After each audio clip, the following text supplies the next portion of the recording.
Bismillahirrahmanirrahim. Assalamualaikum warahmatullahi wabarakatuh. Saya Desi Pramelinia dengan NIM 19174043 dari kelas 5 TPA. Video ini dibuat untuk tugas ujian akhir semester mata kuliah pengembangan kurikulum yang diampu oleh Bapak dosen Muhammad Halim. Baik, di sini saya akan menjawab 3 pertanyaan yang sudah diberikan sebelumnya. Langsung saja ke pertanyaan pertama mengenai peran guru dalam model pengembangan kurikulum administratif, grassroots, dan juga elektik. Nah, peran guru dalam model administratif adalah sebagai pelaksana. Jadi, model administratif ini atau disebut juga dengan top down atau dari atas ke bawah, maksudnya adalah yang merancang, menyusun, dan menyekenariokan kurikulum adalah pusat seperti kementerian dan dinas pendidikan nasional. Sementara guru hanya berfungsi sebagai pelaksana saja yang melaksanakan kurikulum yang sudah dibuat. Sedangkan evaluatornya juga dari pusat. Lalu yang kedua adalah model pengembangan kurikulum grassroots. Nah, di sini peran guru memiliki peran yang sangat penting dalam model pengembangan grassroots atau akar rumput ini. Model ini disebut juga dengan model bottom up, maksudnya dari bawah ke atas. Atau bisa saja kita sebut sebagai kebalikan dari model administratif. Jadi dalam model grassroots ini, guru yang merancang, menyekenariokan, dan juga mengembangkan kurikulum. Sedangkan pusat hanya bertugas sebagai evaluator, tapi bukan evaluator dalam proses pembelajaran. Jadi sebagai evaluator mengenai keberhasilan kurikulum yang ada itu. Dan uniknya dalam metode grassroots ini, setiap sekolah di satu daerah bisa memiliki kurikulum yang berbeda-beda. Ya, hal ini disebabkan karena setiap sekolah memiliki kurikulumnya sendiri-sendiri. Jadi misalnya dalam wilayah Banyumas, sekolah-sekolah ini jika wilayah Banyumas menerapkan ini hanya misalnya ya, jika wilayah Banyumas menerapkan kurikulum model grassroots, maka setiap sekolah yang ada di Banyumas ini memiliki kurikulum-kurikulum yang berbeda-beda.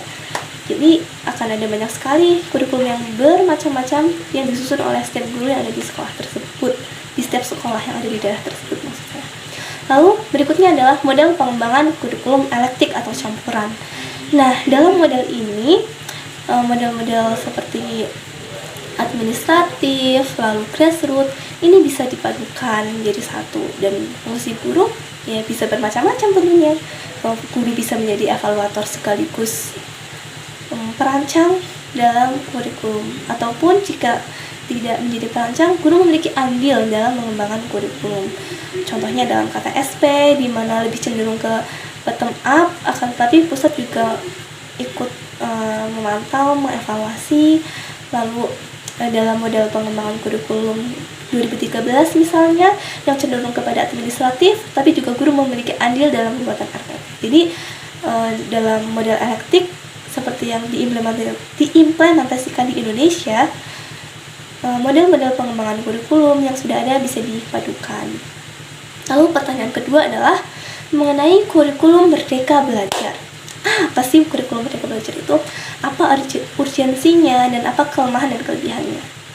Baik, kurikulum Merdeka Belajar adalah kurikulum yang sangat unik.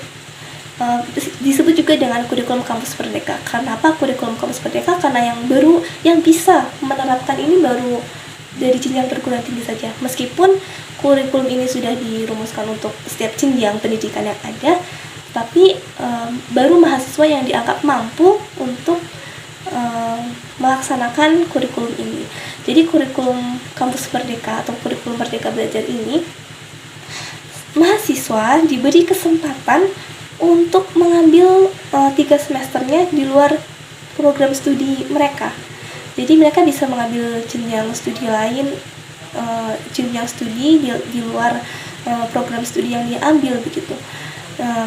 Artinya dalam model pengembangan ini, di semester pertama mahasiswa bisa melakukan pertukaran mahasiswa bisa belajar di program studi lain dalam kampusnya.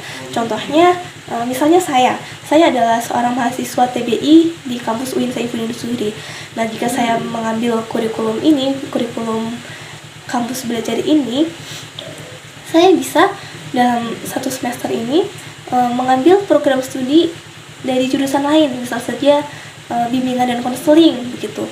Lalu di 2 semester yang tersisa, saya memiliki kesempatan untuk melakukan pertukaran pelajar ataupun studi banding di luar perguruan tinggi, bisa di kampus lain atau melakukan berbagai proyek. Nah, 2 semester ini bisa dihabiskan untuk ada 8 hal. Yang pertama yaitu pertukaran pelajar. Jadi setiap perguruan tinggi yang sudah saling bekerja sama, saling bertukar pelajar, bisa di program studi yang sama, bisa juga di program studi yang berbeda. Lalu ada juga magang. Jadi mahasiswa sudah tidak lagi belajar di kampus, tapi bekerja dengan perusahaan yang sudah bekerja sama dengan kampus pastinya. Misalnya seorang mahasiswa akuntansi, dia mengikuti kurikulum Merdeka Belajar ini, dan dia mengambil 2 semesternya untuk magang di sebuah perusahaan swasta misalnya. Lalu juga ada asistensi tenaga pendidik di satuan pendidikan. Lalu ada juga proyek, jadi seperti melakukan proyek-proyek, tentu saja proyek-proyek ini juga harus bisa dipertanggungjawabkan nantinya. Lalu ada juga KKN tematik, jadi KKN yang biasanya hanya 45 hari, ini diselesaikan dalam waktu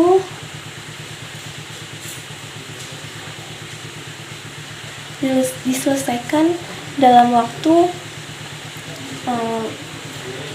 semester itu. Lalu ada juga penelitian besar, dan yang terakhir adalah kewirausahaan. Tapi 8 hal ini juga harus dipertanggungjawabkan. Maksudnya adalah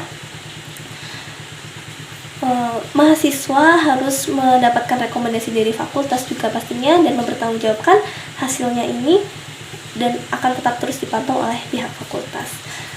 Nah, apa sih urgensi dari kurikulum Merdeka Belajar ini? Jadi dalam urgensi kurikulum Merdeka Belajar ini bisa kita lihat dari kelebihan yang ada dalam kurikulum Merdeka Belajar. Kurikulum ini sangat bagus karena memberikan kesempatan kepada mahasiswa untuk mengeksplor dirinya, untuk bisa terjun langsung ke dalam masyarakat, dan juga untuk bisa mulai mengolah soft skill mereka untuk merasakan bagaimana dunia kerja secara langsung. Akan tetapi kurikulum ini juga memiliki kekurangan. Kekurangannya adalah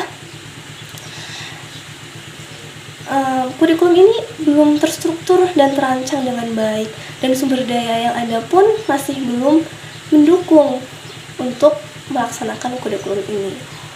Lalu pertanyaan terakhir yang ketiga adalah mengenai mengapa RPP itu sangat penting bagi guru, dan guru harus memahami RPP dan apa saja komponen-komponen RPP. Jadi dalam RPP ini, kenapa RPP sangat penting? RPP adalah pedoman seorang guru dalam mengajar. Itulah pentingnya RPP bagi seorang guru. Jadi dalam RPP ini, atau pedoman bagi guru dalam mengajar ini, sudah dijelaskan langsung apa yang harus guru lakukan di detik awal kegiatan pembelajaran, di kegiatan intinya, dan sampai kegiatan penutupan pembelajaran. Jadi RPP itu memang sangat penting. Nah, komponen-komponen RPP ini terdapat 4 komponen penting dalam RPP. Yang pertama, tujuan ini meliputi indikator, kompetensi inti, dan kompetensi standar. Lalu yang kedua adalah materi pembelajaran. Yang ketiga adalah proses ini berupa media dan juga metode pembelajaran, dan yang terakhir adalah evaluasi. Baik, sekian jawaban yang bisa saya berikan. Terima kasih. Wassalamualaikum warahmatullahi wabarakatuh.